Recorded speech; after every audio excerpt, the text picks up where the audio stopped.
Eh bien salut tout le monde, c'est Kevin et aujourd'hui on se retrouve pour l'unboxing du Parrot Mini Drone, le Rolling Spider.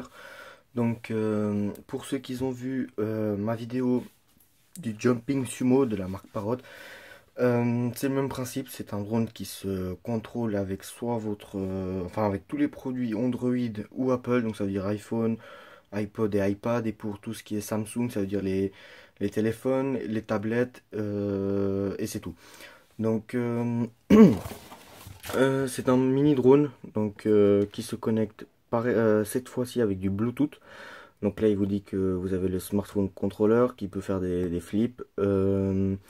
Vous avez une portée de 20 mètres et puis que la vitesse est environ de 18 km/h. Donc ici derrière nous voyons donc l'application qui nous montre. Là il vous montre le principe des roues. Donc par exemple ce qui est bien, c'est par exemple si vous le volez trop haut, ce que ça va faire, c'est que ça va, par exemple ici on imagine il y a un caillou, ici il y a le caillou pardon. En fait il va vous montrer que là il peut continuer à rouler, puis d'un coup il va continuer tout droit. Donc il y a tout ce genre de truc là, et puis il va vous marquer le contenu de la boîte, comme quoi il y a le drone, il y a deux roues avec l'axe, donc ça veut dire les deux roues plus l'axe pour maintenir au drone, un câble micro USB, des autocollants, puis un guide de démarrage rapide. Donc dans le contenu, nous avons bien sûr le guide du démarrage rapide. Nous avons ici les autocollants. Donc c'est des bouches qu'on peut mettre à l'avant du drone. Je vais vous montrer où précisément. Ici on a l'axe. Ici on a le drone. Donc vous voyez là j'en ai déjà mis une. Donc vous pouvez coller là, puis vous avez bien sûr différentes choses. Donc ici nous avons une caméra, donc que si je me trompe pas, qui est faite du 720p. Ici nous avons, et ça je sais pas exactement ce que c'est, mais il me semble, parce qu'il y a le mode de décollage automatique et puis atterrissage automatique. Donc je pense que ça doit être un capteur qui capte au niveau du sol au moment où il sait qu'il peut tout éteindre quoi. Ici nous avons le l'entrée pour le charger.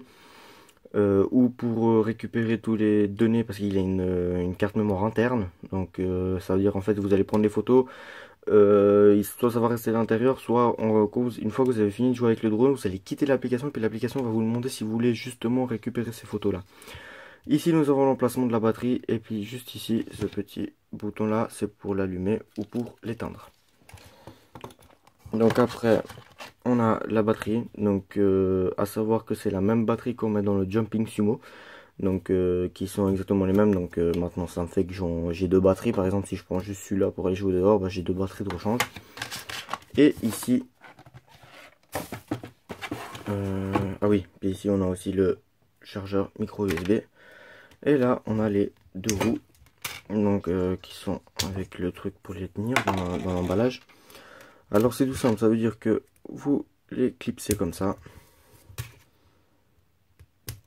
Hop, et puis après il y a un sens, donc que vous devez le mettre là dans le drone, comme ceci, puis après que vous, comme par exemple, ah non là c'est bon, et puis là vous allez voir, vous avez vu il y a le petit embout là, hop vous le descendez, et puis après il est clipsé.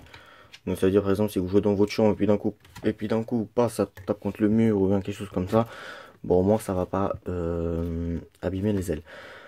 Donc il faut savoir, parce que je trouve qu'il est un peu dommage, parce que là dans tous les drones que je possède, à chaque fois ils ont mis des hélices de rechange. Il faut savoir qu'avec ce drone là il n'y a pas d'hélice de rechange, donc je trouve ça un peu dommage, mais bon c'est pas grave. Mais sinon j'ai pu déjà faire quelques vols avec, sincèrement il n'y a aucun problème.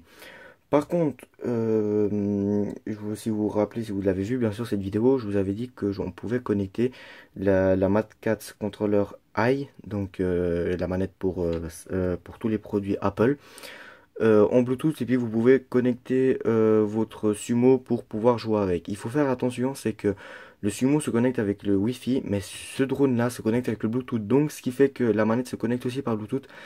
J'ai essayé, puis il a fait déjà 2-3 chutes, parce que je pense que c'est à cause du récepteur du Bluetooth qui fait la manette plus le drone, ça va déconner. Donc là malheureusement il faudra s'entraîner avec l'application puis avec le téléphone. Donc j'espère que c'était tout, j'espère qu'elle vous aura plu. On se retrouve pour un prochain unboxing. N'hésitez pas à vous abonner, à liker. On se retrouvera à la prochaine. Ciao tout le monde.